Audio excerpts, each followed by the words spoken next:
late because they have classes that end at 7 and 7:15 and crazy meetings and all that kind of stuff. So believe it or not, there are actually 120 of you out there in Brookings doing this very thing. But trying to get everybody together, of course, on a given night is a challenge. And so I just really wanted to welcome you. I wanted to thank you for coming. We're just thrilled that you're here. We try to do nice things for our mentors because we don't get to see you very often. And this is one of the several things we try to do over the course of the year. My name is Jo Woodard, and I'm the program director, and I'm going to be doing some introductions here in a minute. But I hope you enjoyed the opportunity to maybe get to know some other mentors. A lot of the feedback I get from you all once in a while through the email is that you sort of feel like you're out there alone and, adrift and doing your own thing and running out of ideas and all the things that happen to mentors. And then you get in a room like this and you're like, holy smokes, there's like 100 other people that do what I do. And they do it every week and they're doing a good job. So congratulations for all that you do. I'm going to keep my opening comments brief because we have a guest. But I do want to just quickly, the people with the t-shirts on, for the most part, I think, hands down, and there are still some posted at doorways down in the entryways to the union, are board members. And so I wanted you to know who our board members are. They work very, very hard. They raise funds in order to give you guys opportunities to do activities, and coupons, and all that kind of stuff. So please feel free to chat with the board members. They are here specifically because they want to get to know you, with the exception of Sandy McFarland, who is here because she's part of my staff, and she's paid to be here. So she is also a board member. Sandy is really...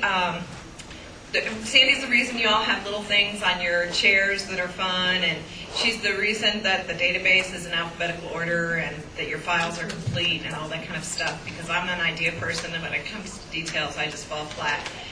The other thing is and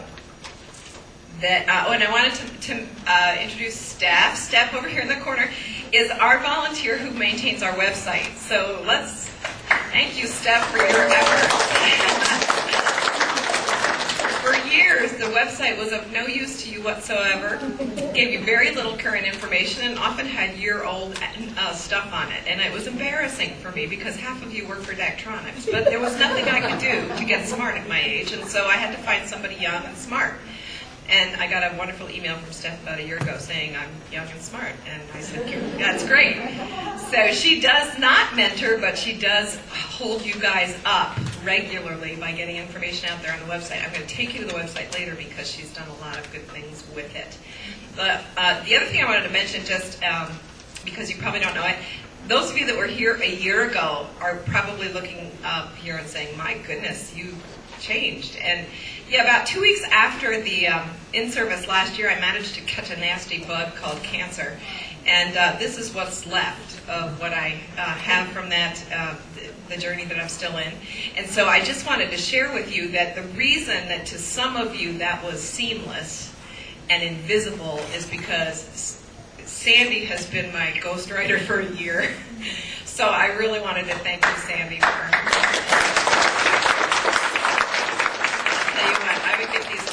in the hospital, like, Joe, can I just send out this email over your name? And I'd say, yeah, because I'm on drugs and I don't care. So, but she is the reason the program has stayed together. Now, I'm not gonna make any more comments right now because I'm so excited that Mayor Tim Reed is here to share just a few thoughts with you, and it is such a privilege that you would stop in. We're so honored. Thank you so much. Thank you.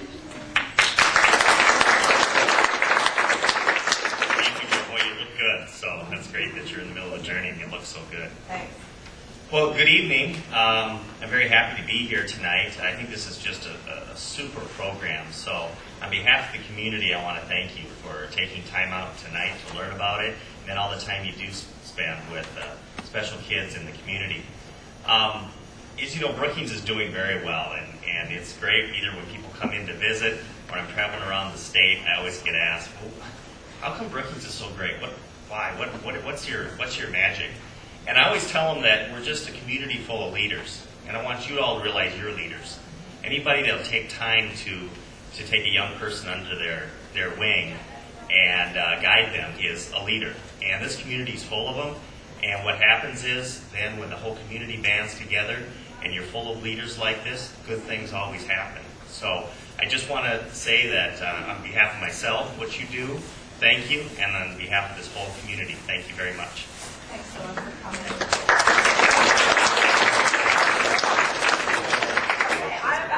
I'm about to out the mayor. So the women in the room are going to get this, but the men are going to think it makes perfect sense. He says to me, I say, go get some dessert with your son. His son is here. I said, please help yourself, go get some dessert. He said, oh, we're really full. We just went out to eat. And I said, really? And he said, yeah, our dishwasher's broken, so we had to go out to eat. Now, And my wife's not around. okay. That makes it okay. So to me, as a woman, that was like, there was a logical leap there that I just don't get. But anyway, I'm glad you guys had a good meal tonight.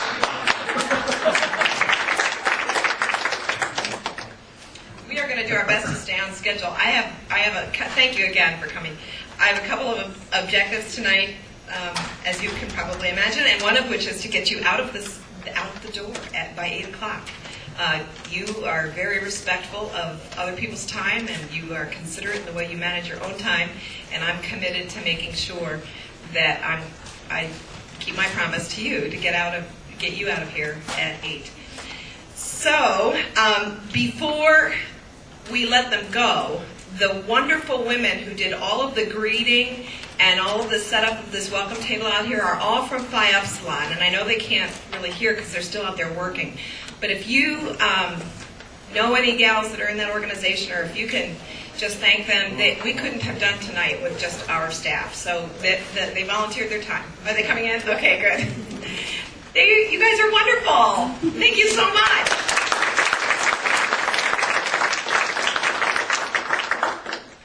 So, yes, when the tide comes in, all the ships go up. Ain't that the truth?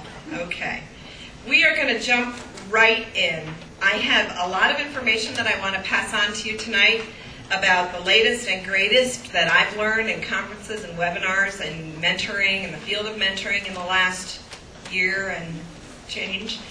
Our InService, I guess, last year was on February 2nd, so we're just a little ahead of a little behind where we were last year. So we are going to go over some training issues tonight, and I'm going to kind of fly through them. In a sense, because you're here, oftentimes we sort of end up preaching to the choir. I understand that. And yet you are the ones that are here and getting the good information. And let me just remind you, especially those of you that are students, but even for the folks that are young in career and maybe bringing up a family or whatever, everything that you learn as a mentor is transferable to all your other skill areas in life. There's nothing, in fact, I got involved in mentoring because of a whole involvement with something else that didn't look like it was related until I realized all the principles applied. And so everything we cover tonight in some way translates to the real world, or to other relationships that you have, or to other commitments that you've made. And so it's my job, I'm kind of your mentor, if you will. I'm your coach, and it's my job to make sure that the things that we're giving you are going to be good for life. And so I'm committed to that. And so I just don't stand up here talking about mentoring updates and principles and that kind of thing because I feel like it's my job. I really want to empower you to go on and do really, really well.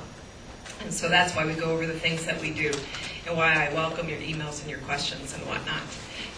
So if you've ever written me a question and I expected a one-sentence answer, I apologize, you'll never get one. Because I always see it as a training opportunity. I'm just wired that way.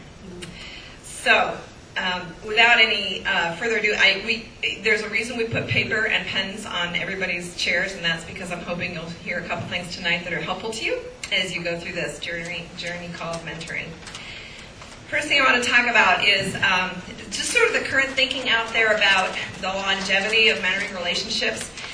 As you will know, and if you've watched the videos and watched the training and all that kind of stuff, you know and you've heard us say that longevity plus consistency equals success in mentoring. And so it is something that we really emphasize. They've done some research and they found that there are 3 primary factors that contribute to a mentor making it for the long haul. Some of you have a shot at making it for the long haul. I realize some of you will be moving on, but some of you really have a shot at hanging with your kiddo for years.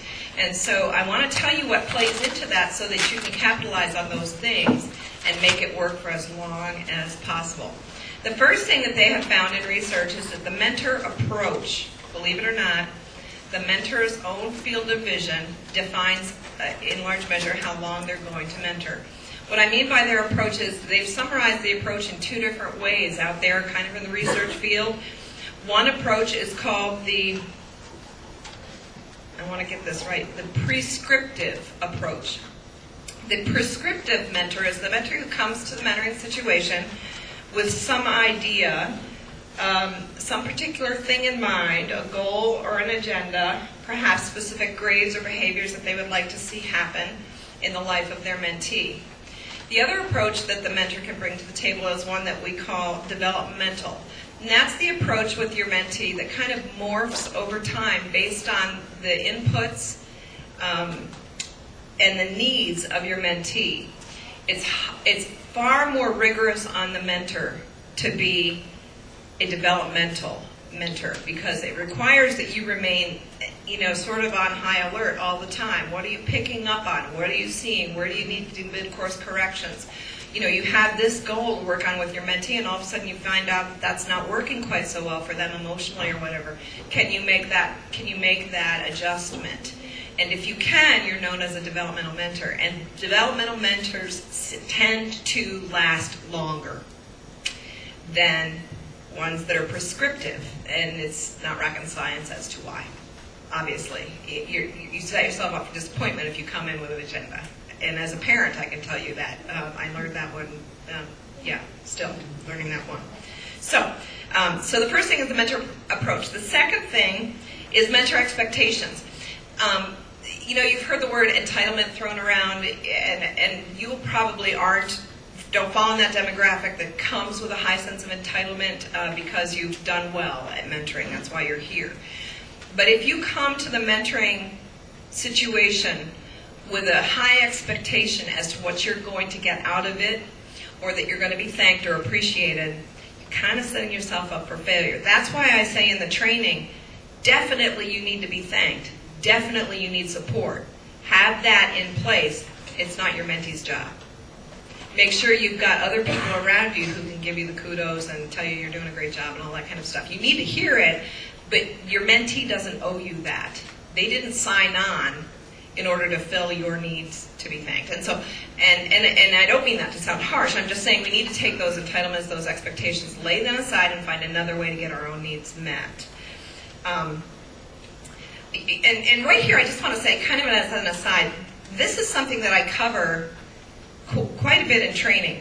Having the training out there on YouTube has been an interesting experiment because I did go out there recently and find out that, because there are 12 modules out there, I went out there recently and I found that the first 2 modules or the first 3 modules had I want to say 100 plus hits. The 13th module had 8 hits. So for those of you that are still in the process of finishing watching all the training, please do go all the way to the end. You may be amongst the ones that went all the way through all 13 modules, but it just breaks my heart to think that somebody would come into the mentoring situation and sign that piece of paper saying that they have watched all the training modules, when in fact that's not happened. Now I know a lot of you got the DVDs, and so that isn't relevant to you at all. But I do have a way of checking whether or not somebody's gone through all of those modules, and a lot of this stuff, so this will be a repeat for a lot of you, because a lot of this stuff is straight out of that training.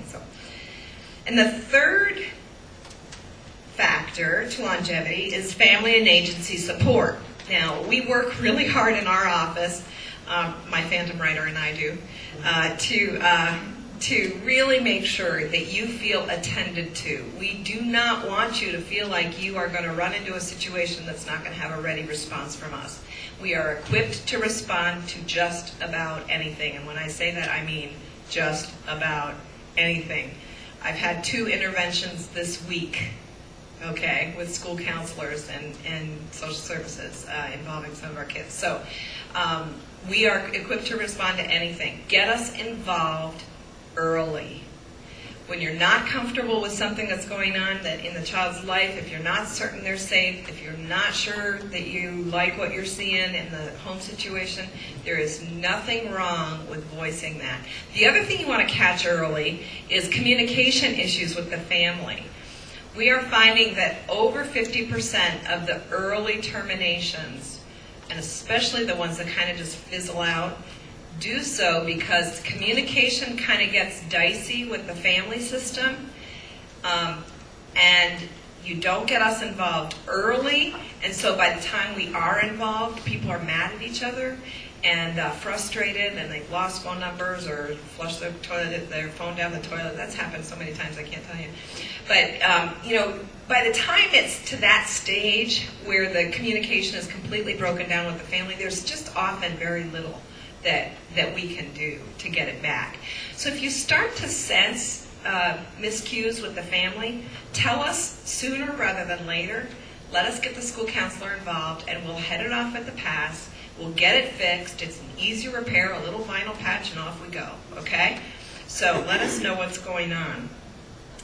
Family issues are an agency support, and I just hope you feel supported by us. It's great when the family supports you also, but again, we can't demand that. That's not something that we're in a position to require, and so the best we can do is make sure that dialogue stays open. So a lot of you have survived family dynamic issues already as I look around the room, and so you know what I'm talking about. And just to sum up this sort of longevity section, I just want to remind you that I really, even if it's one sentence a month, I really need a monthly update from you. I need it for a lot of reasons. I need it because I sleep better at night when I know that all of my mentors are active and doing okay and finding their kiddo and not missing each other left and right, and all this kind of stuff. There are also other bigger reasons, legal reasons, why it's just really good for us to be hearing from our mentors, because it hasn't ever happened, and I don't want it to ever happen, that we should end up in a situation where somebody accuses us of being negligent. And so the more often I'm hearing from you saying, we're doing great, we did this, we did that, the other thing, I know it's hard. It's hard to remember. But you all have calendars in your phones now, and you can put in a monthly update, with a one-time entry. So go ahead and do that and just have it ping you on the 15th of the month, and just go ahead and shoot me a sentence saying, we're doing okay, we're not doing okay. We need some encouragement, whatever, okay? So just another reminder about those updates. It really helps Sandy and I know where you're at. And every single email that you send us of that nature gets printed and dropped in your file. So you are covered if anything ever comes up. Any question ever comes up, that's to your diligence. And so, we really are in your corner. We want you to succeed.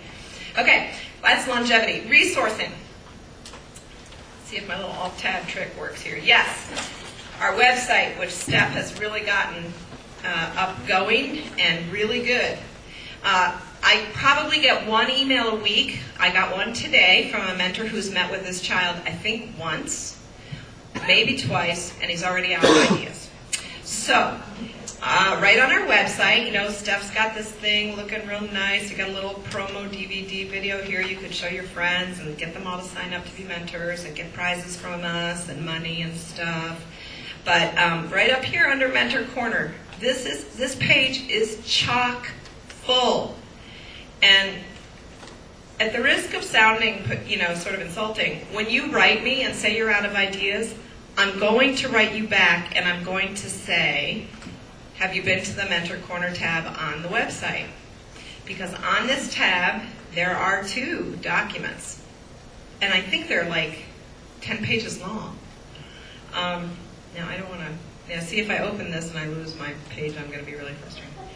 But anyway, I'm glad this is happening because you're probably going to have this happen. It's going to ask you for a login, just hit cancel. You only have to log in if you're going to edit it and change it for everybody, which you better not.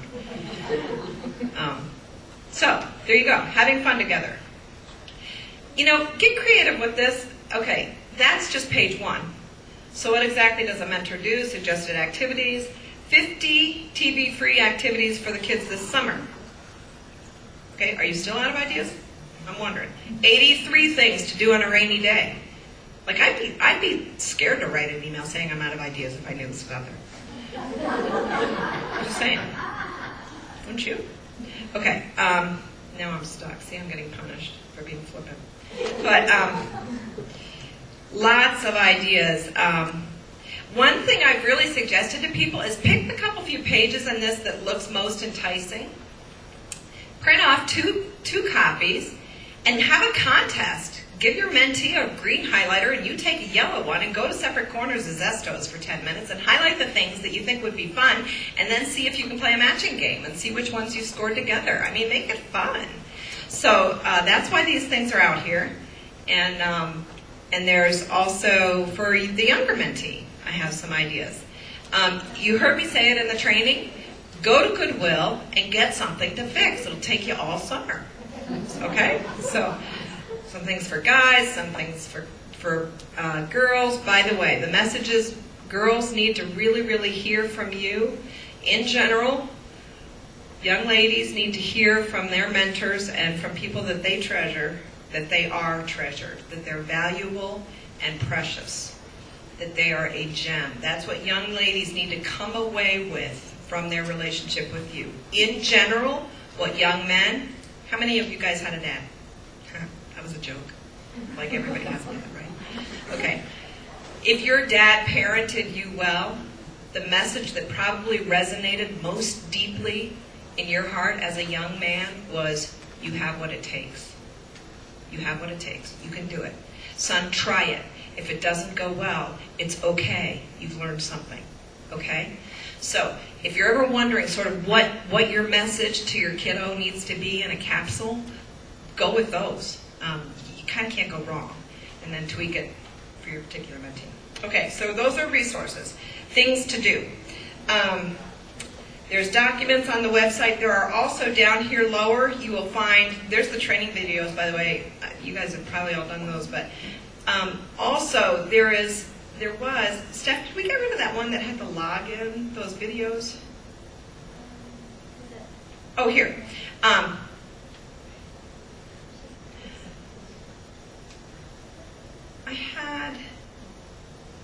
thought I had a bunch of other videos on here. Oh, here.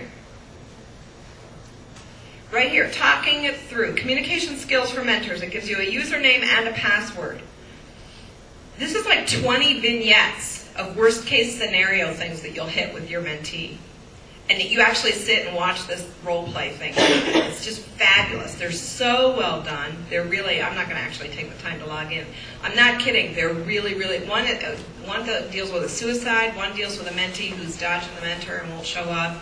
They deal with everything. That's right there on the website. And they're kind of fun. I mean, it's kind of interesting stuff to watch. I don't have time to take you through those now.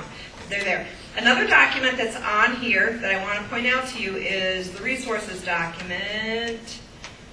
Mentoring resources. See, it's been a while since I had to do this. Mentoring resources. This is a list of all the books that we have donated to the Brookings Public Library, and there are about 20 of them out there. All of which are full of ideas, troubleshooting, love and logic stuff, boundaries, all that kind of stuff. So there's good resources out there. Last suggestions for resourcing and what to do with your kiddo. More and more I'm hearing that the mentors that make it for the long haul are the ones that just do normal stuff. They just take the normal stuff in their day that they were going to do anyway, go to Walmart, clean the garden out, do a little landscaping, whatever you were going to go for a run, whatever you were going to do, and you just take your kiddo with you. Because chances are, whoever is parenting them may not be getting to those skills, okay? That you take for granted and that you do so naturally. How do I go to the dollar store and pick out hygiene items? With your kiddo. How do I do some price comparison? I want to do some baking. How do I do some price comparison on chocolate chips? Do I have to buy Nestle's? Can I buy Hy-Vee brand? These are not hard things to you guys, but they are not things that your kids are probably receiving training in. So you don't have to be super creative. The coupons so just do normal stuff. The coupons that we gave you don't have an expiration date, even if they have one printed on them. The bowling one, they've told us that you can go ahead and use those. The Zestos doesn't have an expiration date. The dates you see on those usually are the date we bought them. So not to worry about those. Shoot me an email if you run into trouble with those. Okay, the last thing I'm going to talk about is structured closure. What I mean by that is you have to, when it comes to the time when you have to end your mentoring relationship, and believe me, we don't want that to happen for years if you're going to stay in the area. But if you come to the place where you have to move or you're getting relocated or whatever, you need to show your mentee how to do transitions right. There's a document right on the website called Terminating the Mentoring Relationship. I'm not going to take the time to find it right now, but it's here. And I will send it to you. When you email me and say 4 months from now I will be moving, I will send you back this document and say, please implement these suggestions. Other people have found them helpful. As I say, the early terminations can often be avoided just by keeping up good communication with me or with the parents. But when it is necessary, there's some research that's just come out that has said that a structured ending, even early, is better than fizzling out later. And there are all kinds of emotional and psychological reasons why this is true. But for now, because in the interest of time, you just have to take my word for it. Your child needs to hear from you that you are going to no longer be available after a certain number of weeks out from now, and you need to walk them through that transition. It's only fair. And do something to mark the occasion. You know, get a picture frame, get a great shot of the two of you, take a hike together, put a rock at the top of a hill. I don't care how you ornament the thing. But you've got to give the child a sense that this was good and it's not their fault that you're leaving. If you don't have a structured ending, they're left with all kinds of questions that you don't want them asking about what went wrong. Okay? So I'm skipping over some of my stuff here in the interest of time. Basically, the webinar that I watched on this structured ending thing was pretty harsh, and they pretty much said, yeah, it's hard to write the program director and say I've had a change in circumstances and I've got to, oh, that's my daughter. Sorry. I thought I turned that off. And no, she's not available.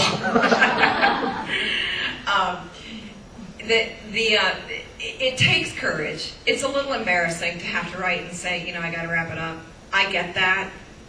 But basically this hour-and-a-half webinar said, man up. Man up and do it. It's hard.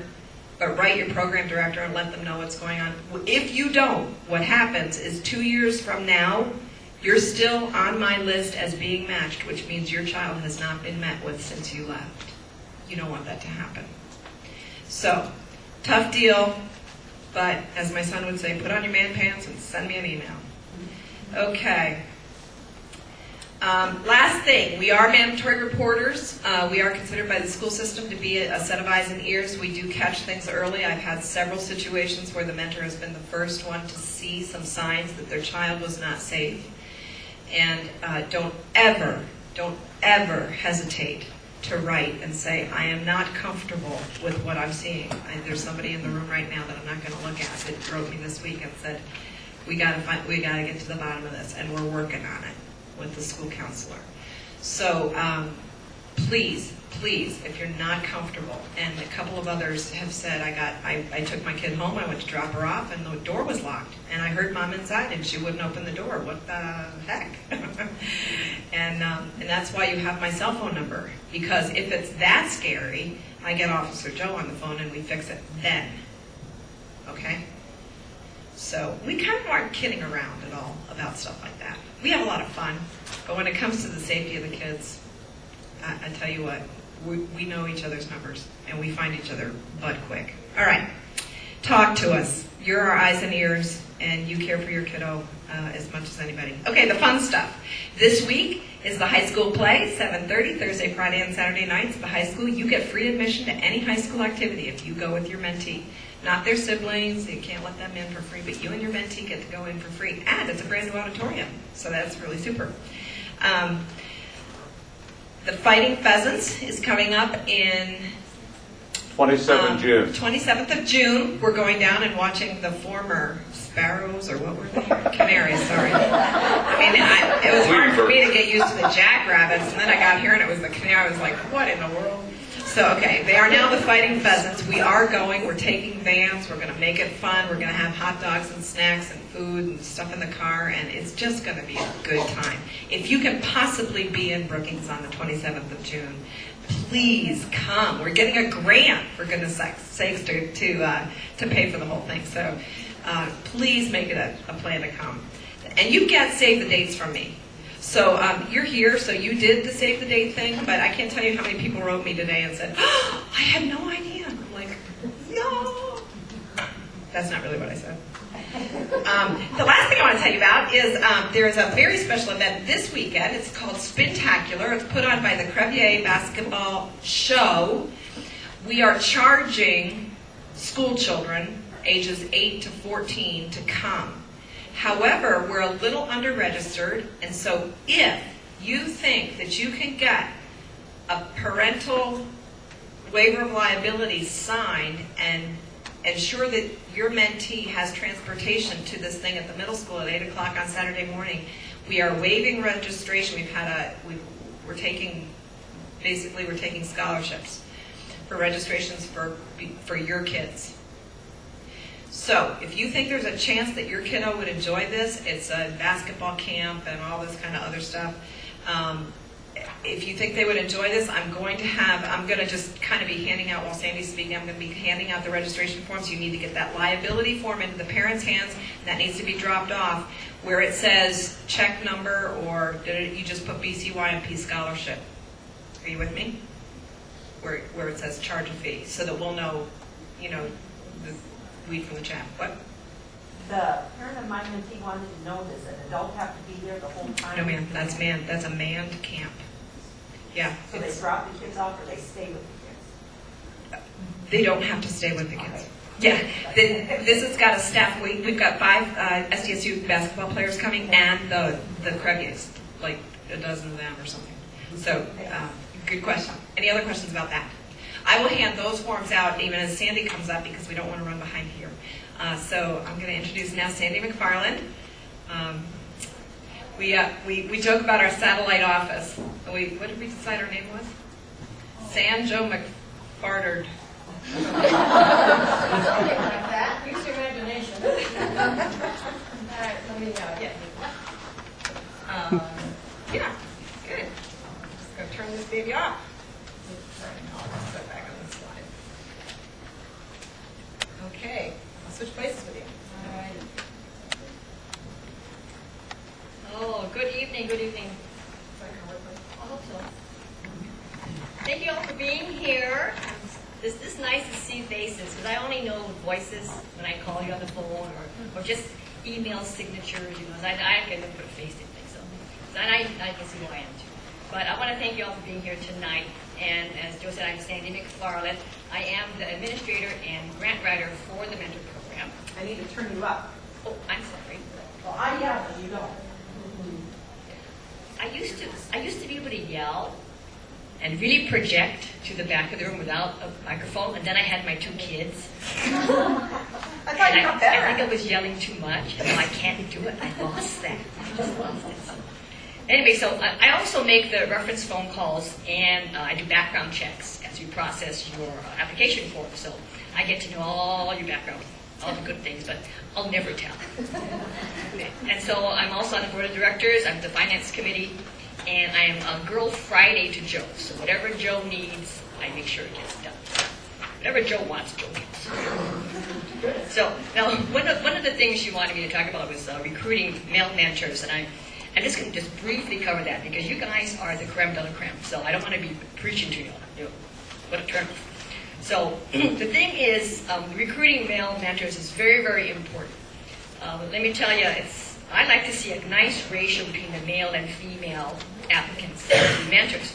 And what we usually get is maybe 1 male applicant for maybe 3 or 4 female.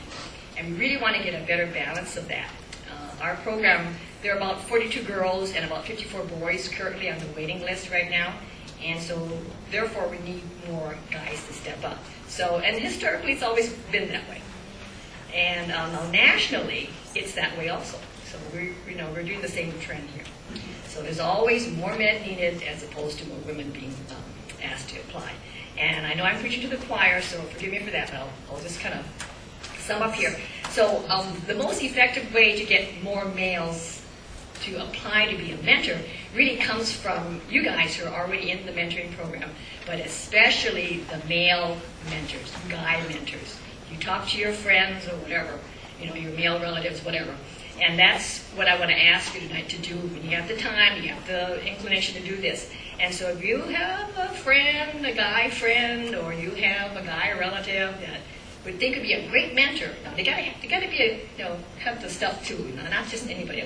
We just don't take anybody, So we want the good guys, and the real serious ones. And so, just have them contact Joe or myself, or get on the website, or send us an email, fill out an application. A lot of ways you can do that. And as Joe said, you get goodie points, because we keep track of that. So we take care of you guys, and you take care of us. Okay? We can make that happen. So anyways, let's go on to other things. I want to talk this in general. How many here are thinking of becoming a mentor? You haven't signed up yet. Everybody's pretty much, okay, you're in the system already. Okay. So this is really a general thing about being a mentor, whether you just started, or you've been in the program for a while. And I want you to know that you're not alone. We're here to help you. We want to make it so you are successful. That is our basic thing. We want to just make sure that you guys are okay. So, in any relationship, there's always bumps in the road. You're always going to have some difficulties here and there. And so, we're dealing with children, and especially we're dealing with parents.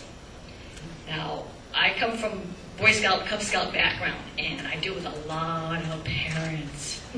And when I tell my leaders, I do training for the leaders in the Cub Scout, and I always tell them, the first thing I tell them to do is that they have to stand up, and I tell them, lean to the left, lean to the right, lean forward, go back, which means you got to be flexible. You just have to be flexible, okay? Just go with the flow and be flexible and work with what you have. So that's why. So therefore, you're going to have these bumps, and just expect them, because they're going to be there. Just expect them. And nobody has all the answers. I really believe in that it takes a village to raise a child. I don't usually agree with Hillary Clinton, but I agree with her on that point. I just do. And then that many hands and light work. I believe in that too. I love to delegate. And so, get as many people involved with you as possible to make your mentoring partnership a success. And so therefore, there's Joe, there's myself, there's all the school counselors, there's a lot of people out there, a lot of resources out there. And just let us know how we can help you be successful. How can we make it easier for you to do what you do?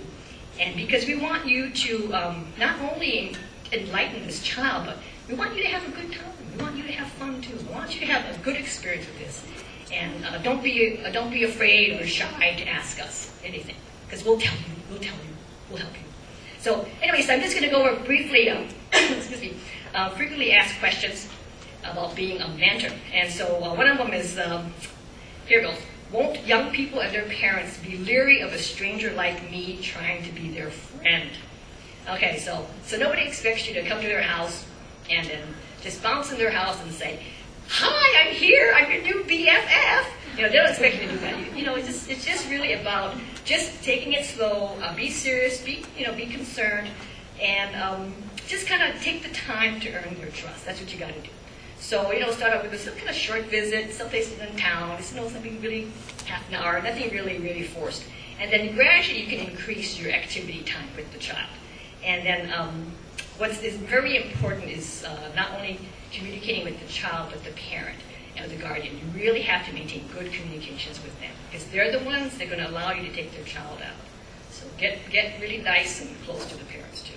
Now, one thing for sure is that when you do have the family involved in helping you becoming a better mentor, you're going to have just an easier time in your relationship with the child. And so, the parents will have the child there. They'll be there when the child gets home, so you can drop them off, things like that. And so that's what we like to see. We want to see everybody getting involved, because we're focusing on the child, so the child's needs. So that's what we want to do. So another thing they ask is, young people's problems are very complex. What can I possibly do? So, you guys all have this influence on children because you're considered the role models. And so you do have an impact on children. And it can be a positive one if you are a positive influence, and that's a really good thing. A lot of these kids out there, they're very lonely. They're very lonesome. They want a friend. And a lot of times, they would need a friendship of an adult, a caring adult, just one. And you can be that one. Just be there for them. And so, nothing really you can do things like the sharing of ideas and, go to the movies or sports outings, whatever, and, just kind of laugh over stuff that you've done that's embarrassing. Just kind of be yourself, have fun. And also you can talk about the future plans, what they want to do, because they're young. They got lots of years coming up. And so the children need you as an adult to be their friend. And so just consider yourself a friend, and that's all, but then that's really plenty. There really is a lot. You're their friend. You're their rock. And so what you are not is that you're not a problem fixer. So you're just there to be their friend, okay? Now, one of the things that really struck me in one of these questions that, this is here, I'm not exactly cool. What if my mentee doesn't like me? And so I'm thinking that most young people don't expect you to be cool because you're an adult, right?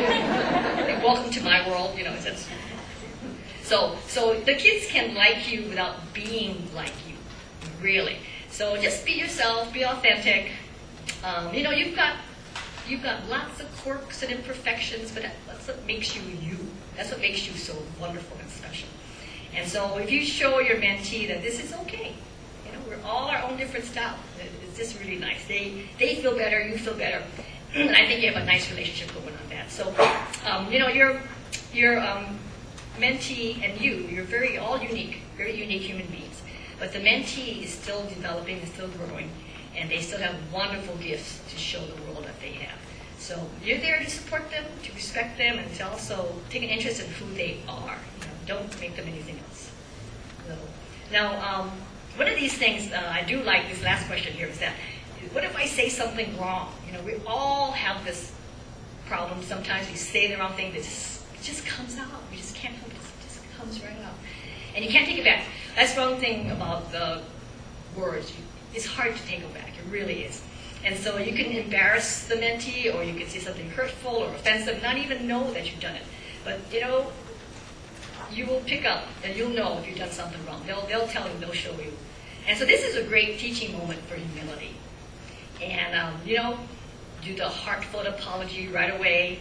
You just have to graciously admit you were wrong, that you made a mistake, and that you want their forgiveness. Ask for their forgiveness. I'm really sorry, please forgive me. And you know what? I bet you this might be maybe the first time an adult has shown this kind of respect to a child. And this is a process. This is a great learning process for them. This is how you do conflict resolution. This is how you have positive outcome to something that was negative. And so in that kind of sense, you guys are there, and you are the role models, and this is really good. So just because it's a bad thing happens doesn't mean that it can't be good after all. You really learn from everything. So anyways, I'm just going to wrap it up really quickly here, a comment on reference calls that I made. I asked tons of questions, when I talk to all these people that really love you, by the way. I love these reference calls. I come very misty all the time because they just think you're wonderful. You're just absolutely wonderful. So, but one of the things, well, actually two things that Joe and I really look for is the consistency and communication qualities of a potential mentor. And so, just kind of think about these questions and see if they apply to you. For consistency, we want to know, do you stay with a commitment once you make it? And are you in for the long haul? Can you weather the good and the bad times? And how determined are you to succeed as a mentor? Now, for communication, I'm looking always at, how good are you staying in touch with us without us nagging? I nag my kids enough. I don't want to nag you guys too. So then again, you got to contact Joe on a monthly basis. Can you do that? Tell her just one little sentence even about what's going on. Do you have Joe's cell phone number in your speed dial? Please do that, especially in case of emergencies. Just have her in your phone. And again, reliable contact with the mentee and their parents or guardian. That's very important too. And also, be comfortable with getting in touch with the school counselor too. If something comes up, make sure that you're comfortable with just calling them and say, I got a concern. And then, because we want to nip these things in the bud, just get them all taken care of. So just kind of think about that. And because these questions here will address your mentoring experience, and it'll be in a positive and a more sustainable one. We just want to make it really, really fun and good for you. So in closing, I just want to thank you all for your time and your energy in making a positive difference in a young child's life. You guys are the creme de la creme, the best. So we just love you. All right. actually weepy up here. She needs it. Okay, I want to call Kathy up now.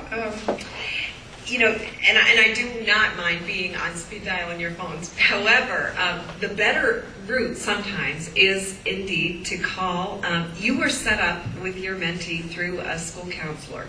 And really, I only know a handful of the children in the school systems. The school counselor who introduced you to your kiddo really knows each of the children in the school, especially the ones in the mentoring program, I should say, the ones who are on the radar.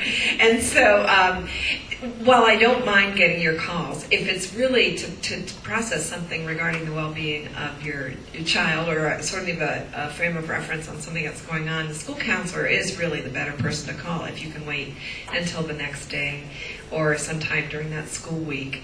And so in that spirit, we had the opportunity to go to a conference together. We and one other of our former school administrators went in October, and Kathy Miller, who is the school counselor at Camelot, many of you have met your kiddos through Kathy, is just here to share a couple of observations that you feel are pretty critical. Thank you. Well, I do want to thank you all for taking the time with kids, because I get to see the other end of the spectrum. The kids come to me just so excited. Guess what we did last night? Or tonight I'm going to get to go with my mentor to do something. It really, really does make their day. And sometimes you might think, oh, well, it's nothing too great. But it really is a big thing for them. And I can see them growing in their relationships at school when they've had a positive relationship with a mentor. I think it gives them a lot of confidence and just some instruction in how you be a friend. How do you do that kind of relationship building?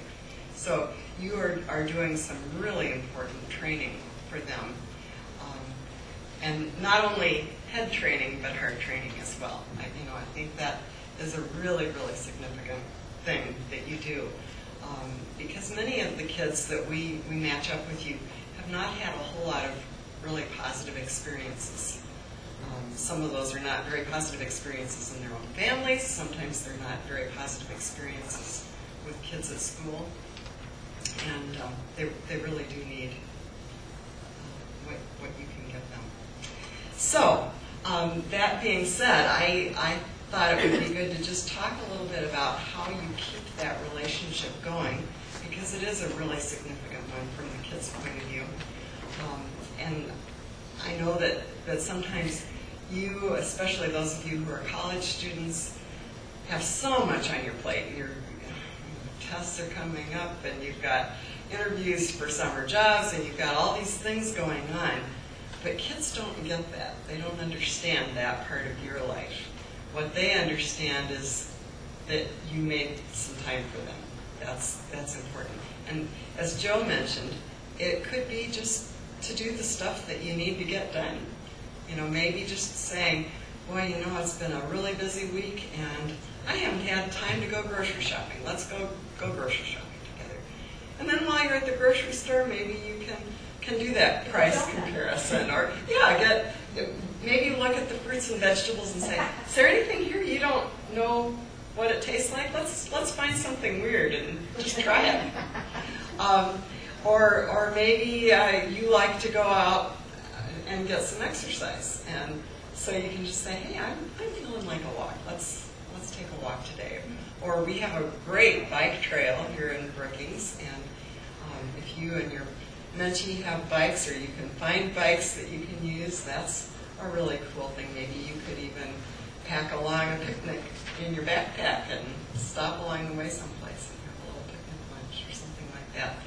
Those just kind of everyday things that are not such big, spectacular things, but are an important part of relating to each other, are the things that are likely to be things the kids will remember the most. If you spend a bunch of money and go to some show or something, that's special for the time, for that moment, but it's probably not something that's going to stay on their radar forever. Whereas maybe going on that bike ride and having a picnic out by a lake or something is something that they will remember forever. It's pretty significant. So don't underestimate just spending the time together. Usually kids feel more comfortable talking if you're not just standing and looking right at each other. So if you're doing something, that kind of creates the opportunity then to just chat as you're doing it. Don't be looking for fantastic results. Like I'm thinking with all the trash out on the curbs right now, kids would love to do a little dumpster dive, check it out.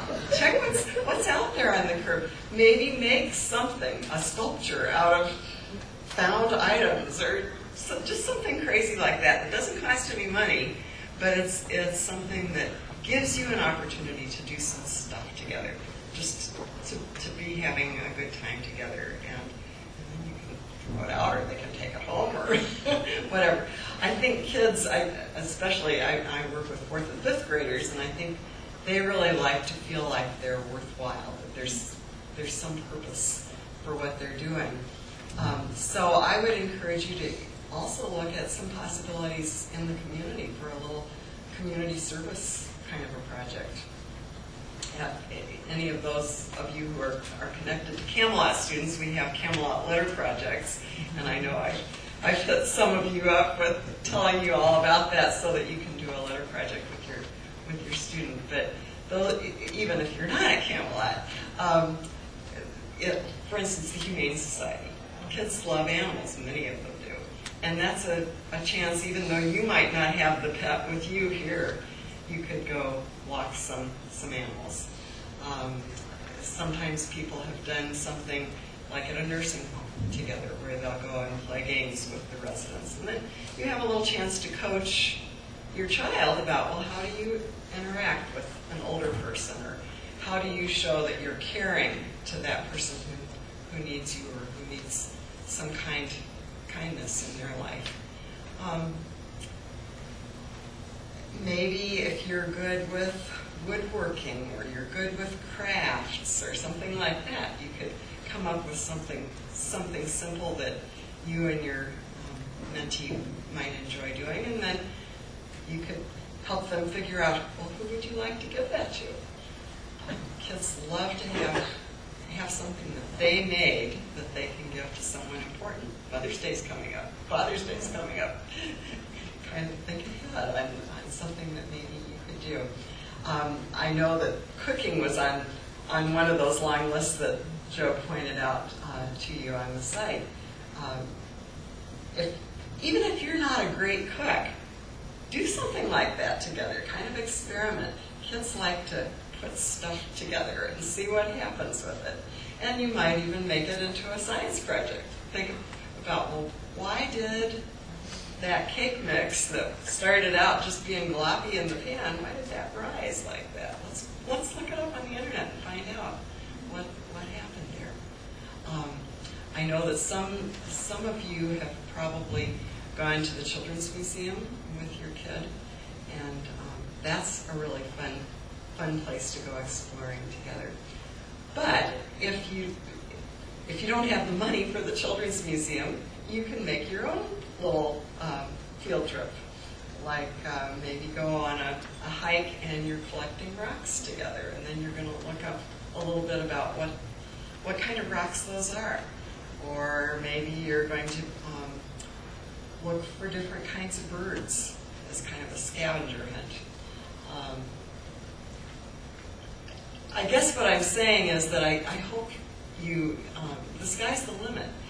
And the really most important thing is to find out from your kid, what do they love to do? What's important to them?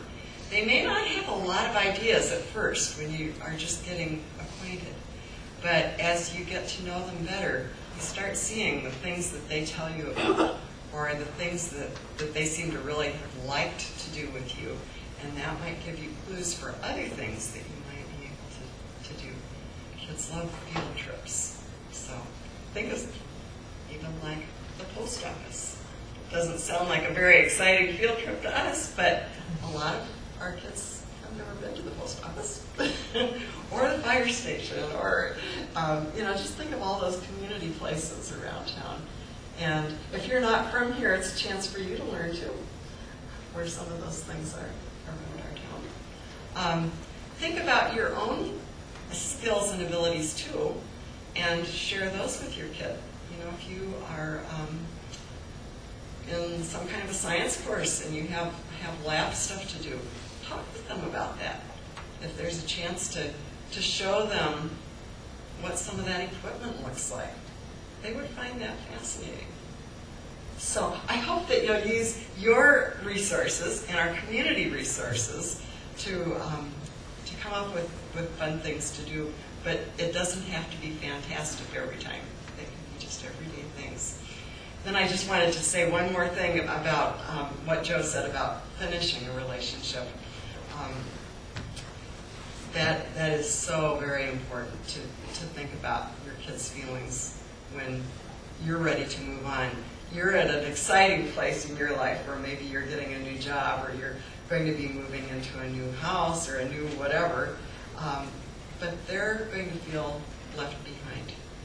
And so whatever you can do to help them think about that and process that for a while before you leave, that really is so helpful for them. They're still going to feel sad the last time when they say goodbye to you. And maybe there will be a chance for you to send them postcards or write them a note. But don't promise something that you won't follow through on, because they do hold your words like the gospel. If you say, well, I'm gonna stop by and see you sometime this summer, and then it never happens, they feel really bad about that. So be careful about promises. But do think of ways that you can stay connected if you possibly can. It's pretty neat. Joe mentioned about the photo, that you might leave a photo of the two of you and let them know that you made a copy of that for you too. That would be a really neat thing. Or maybe a scrapbook. In fact, that might be something that you can do kind of along the way, is to just kind of write little notes about today we did this, or like a little journal or something like that is something they can hold on to and say, yeah, we had this really fun relationship. Thanks. Thank you so much, Kathy.